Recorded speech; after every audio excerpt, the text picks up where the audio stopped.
Nataka niwataje hawa wachezaji 10, alafu mtanipa jibu moja. Wamefeli ama hawajafeli? Wa timu gani? Au timu wa Yanga.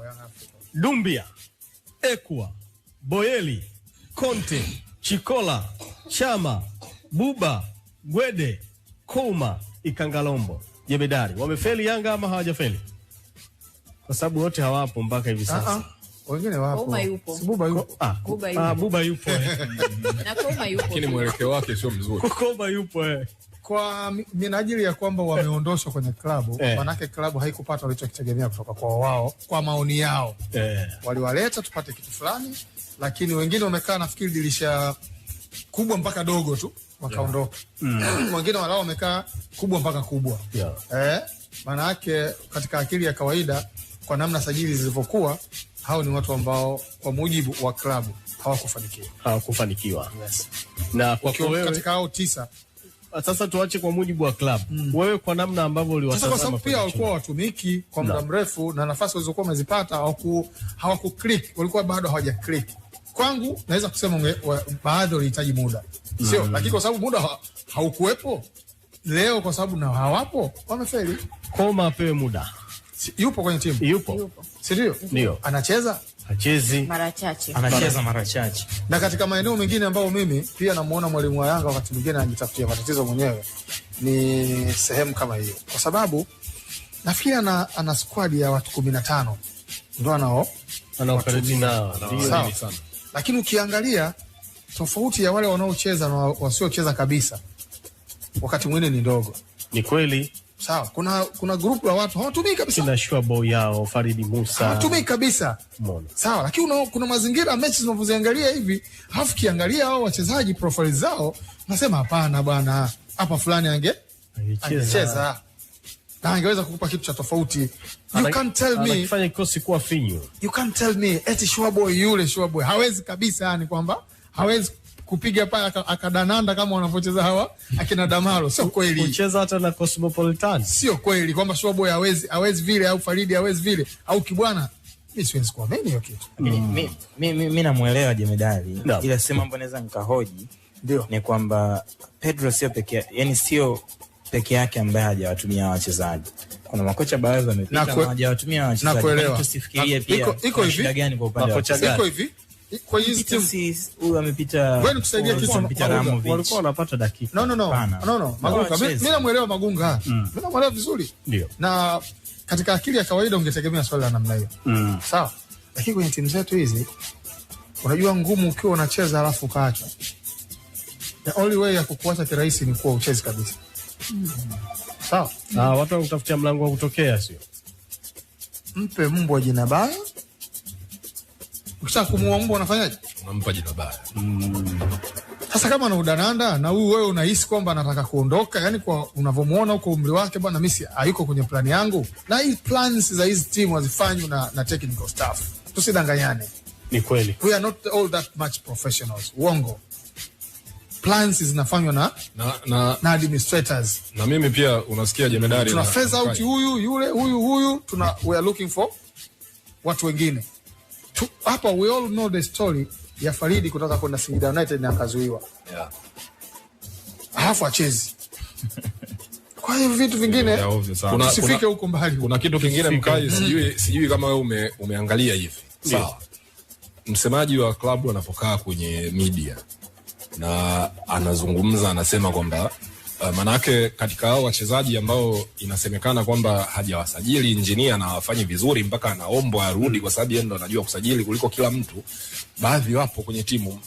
So wachezaji wale kama wanafuatilia social media na wanasikia, manake wanaona kabisa kiongozi wa klabu yao ana admit kwamba bwana, sisi let's assume kwamba kweli wamesajiliwa kwa mapendekezo ya kocha. Sawa. Lakini wamesikia msemaji anasema kwamba tunamuomba engineer arudi kufanya usajili, meaning kwamba wao wako ndani ya klabu na wanamsikia kiongozi anazungumza publicly kwamba wamefeli. I don't think that's a good thing. Haikuwa kauli nzuri, haina afya. Sijui, pengine mimi ndio nawaza hivyo. No, wakati mwingine unajua unatafuta unachagua pia kitu cha kusema. Yes, inawezekana. Uchaguzi lini kwani? Unawezekana unataka kuwa protective. Yanga anafanya lini uchaguzi? Unataka kuwa protective. Lakini pia chagua chagua jukwaa, chagua maneno ya kuprotect wakubwa. So pia tunafikiri watu wao wanaoambiwa wote hawazungumzi lugha moja. Wote hawana vichwa vinavyolingana. Watu wanafikiri. Sio? Na kadri watu watakapofikiri ndio watakavyokuja na majibu tofauti ya kile wewe unachoona kwamba watu wote watakusikiliza wewe na kukuelewa. Lazima ufikirie kwamba kuna watu watafikiria tofauti. Ndio majibu yao yatakuwaje. Kwa kiufupi, jana ilikuwa ni kampeni ya kusafisha uongozi. Definitely. Yani ni kitu ambacho kinaonekana. Yes, ni kitu ambacho kinaonekana. Unajua hao wachezaji tunazungumza wamefeli, lakini mimi sitaki kuamini kwamba ni wachezaji wote wamefeli. Kuna watu wa kupata hata hizo dakika za kutosha za kucheza. Na mfano nani? Mwangalie mtu kama Momo Dumbia, dakika alizokuwa anacheza, alafu ikatokea ghafla zikakata. Yani ule mchezaji kupata ubora wake ni ngumu mno. Yani ni ngumu mno kwa sababu tunazungumza kuna hizo adaptation period, lazima watu wapitie. Mazingira ni mapya. Amekuja kwenye taifa ambalo lina utamaduni tofauti na alikotoka. Na mara nyingi sajili pia ili upate kitu bora. Huyo mtu huko akiwa bora alikuwa anaishi kwenye mazingira gani? Hayo mazingira kwako yapo. Unajua mimi nasemaga kila siku, sisi tunao utaratibu kwenda kusajili kwa sababu dirisha liko wazi. Na tunayo access ya kusajili watu 12. Na mimi nikwambia ni kitu. No. Miongoni mwa maeneo ambayo viongozi wetu sisi wanayatumia kuvuta hisia za mashabiki na wanachama wao ni eneo la usajili. Sawa? Juzi hapa tumeona wakati Simba wanamuongezea mkataba Mpanzu. Eli Mpanzu, ndio. Sawa. Kwa mara ya kwanza tumemwona mwekezaji naye katokea. Kuna mtu amejiuliza kama mimi kwamba mwekezaji wakati anasajiliwa Ora, wakati anasajiliwa Libase, wakati anasajiliwa Ture, wakati anasajiliwa Kibabage, alikuwa wapi? Mimi nilijiuliza na majawabu nikapata. Unaona, kwa sababu yeye wakati huo taarifa tulizokuwa nazo ni kwamba na hata simu kushika alikuwa ashiki. Hataki kabisa kusikia. Lakini watu wamekuja, wamefanikiwa. Sawa? Timu inakwenda kwa nguvu za viongozi waliokuwa madarakani. Sawa sawa? Bila nguvu ya kwake. Sasa katika dhana ambazo zilikuwa zinazunguka mchezaji yule ambaye kumbe ana mtu yupo pembeni aliyekuwa nani, nimuuliza tu bana, wewe unaamini kwamba yule jamaa anaweza kufanya vitu vya ovyo kiasi hicho? Na mchezaji akakubali, professional player. Yuzi anasajiliwa yule ambaye alikuwa anaonekana kwamba anasikiliza maneno ya watu ambao hawako kwenye system. Jemedari, katika hilo ambalo umelizungumza, wewe unawafahamu wachezaji wa Kikongo jinsi walivyo. Wengi huwa wana tamaa sana. Na hawa viongozi wa hizi klabu kupigishana shoti. Twende kidogo. Ni kawaida Trezeguet za kafanya hiyo, kumpigisha shoti tu wenzake wapo madarakani. Hapana. Naam. Nilichokikataa kitu kimoja tu. Ndio. Mchezaji being a professional hawezi kufanya hicho. Kwamba anaweza kutaka hela, lakini anaenda kiwanjani kwamba eti mimi nisicheze vizuri kwa sababu ya fulani, sababu anaonekana ni yeye. Hiyo hapana, anayecheza ni yeye. Mpanzu alipata matatizo pia. Yes, alipata matatizo ya kufiwa. Sawa? Lakini pia ambazo pia ni ukweli kabisa. Yule jamaa alikuwa anafanya shughuli zake za ujenzi. Akawa anatamani apewe pesa ili aendelee kumalizia ujenzi wake. Unaelewa vizuri?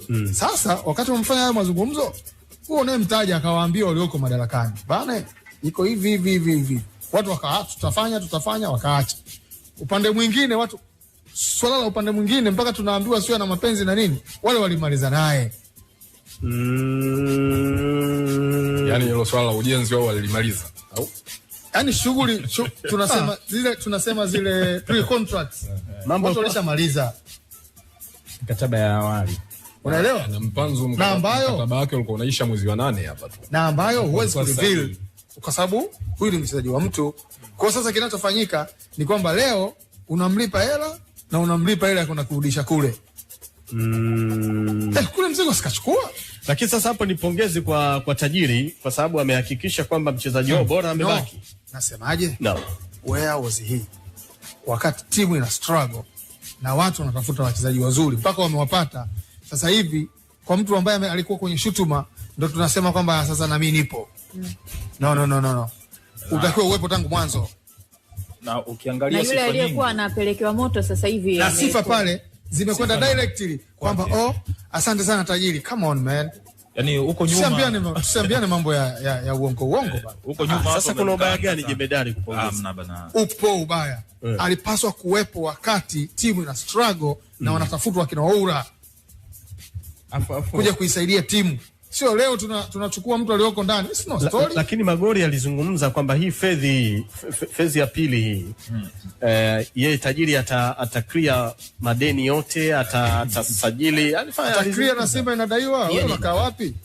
Huo ni mkakati wa nini? Na ukiangalia kilichotokea wakati Mpanzu wanatangaza kuhusu kumuongezea mkataba mpya. Mimi niko najiuliza vitu vingi.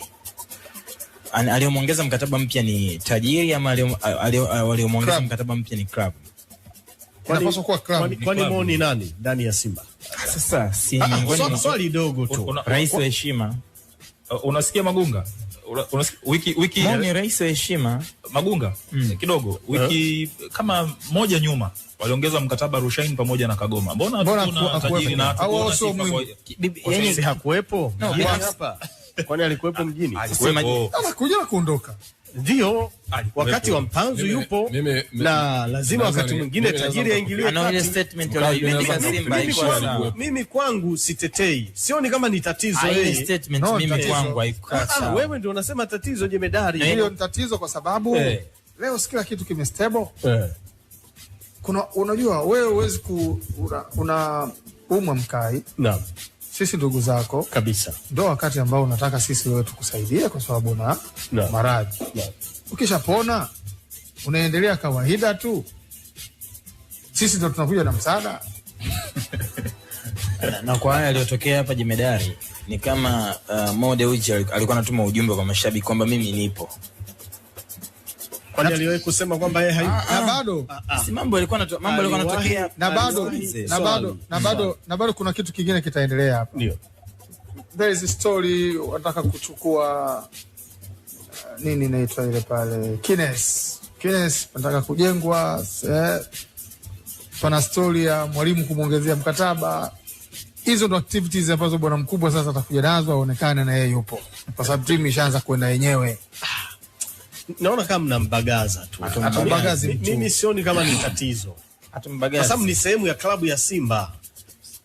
Yeye ni sehemu ya klabu ya Simba. Sio shida. Kama hapa katikati kulikuwa na sintofahamu na watu wameweka sawa hayo mambo, kuna ubaya gani yeye? Kwani kuna sintofahamu Simba amemsajili. Mlisema kwamba alikuwa atoi hela mwanzoni. Kuna siku Simba amemsajili mchezaji ama muongezea mkataba mchezaji alafu akasema tunampongeza chairman kwa sababu amefanya kitu 1 2 3.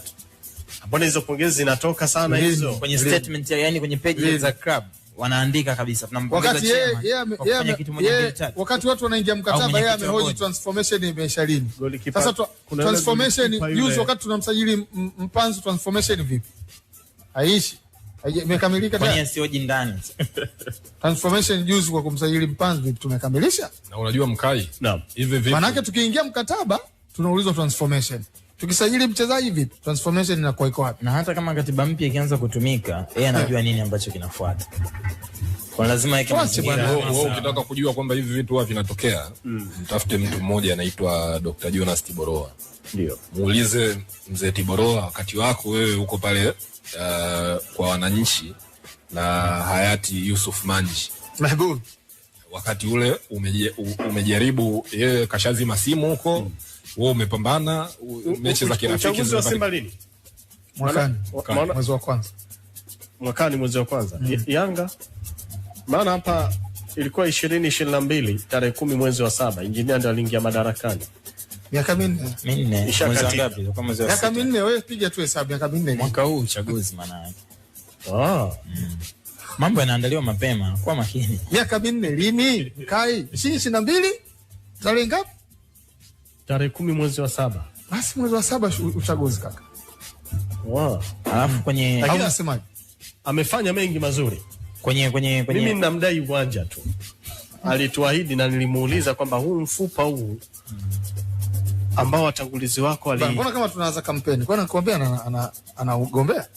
Kwani kuna ubaya gani jemedari? Yani unajua po anachokisimamia ni agombee asigombee, alichokiahidi. Wewe ndio unachokiona kwenye mchakato, kwa sababu huu mfupa ule washinda watangulizi wake, na yeye aliahidi atatekeleza. Inawezekana akatekeleza. Alisema ndani ya miaka 4. Minne siishaisha. Ndio alichosema yeye, ndani ya miaka yake 4 uongozi. Akiondoka na wachia watu. Kwani uwanja maana yake nini? Sistemi ya kuchezea kwanza. Wanaweza kaanza na hapo. Huu mwezi ngapi? Pichi na huu ni mwezi wa 3 tarehe 25 leo. Kwa hiyo pichi tunaagiza tu. Mbona rahisisha mambo na hii? Medal Motors. Jemedari ndinga yako ishatua kutoka Medal Motors. No, next week. Next week Na vipi? Kuna longolongo Medal Motors. Kaka, sasa watu wanasimamiwa na machinga au tena kuna longolongo inatoka wapi? Ushaona sehemu unasimamia machinga kwa na longolongo? Kuko sawa sawa.